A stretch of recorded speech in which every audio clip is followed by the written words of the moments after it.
Hello guys, how's it going? Today I'm going to show you guys about refrigerator system, which uses a button as sensor for which the door is closed or open. So when pressed, the door is closed. When unpressed, the door is open. And this is LM35 sensor to detect temperature, and the loss value is being detected by this LDR, light dependent resistance. So this is light meter on the phone. So let's check the value. Is it same?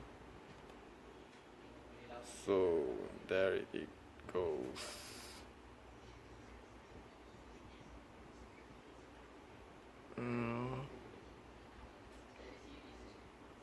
There we go. 200. So the value check is good.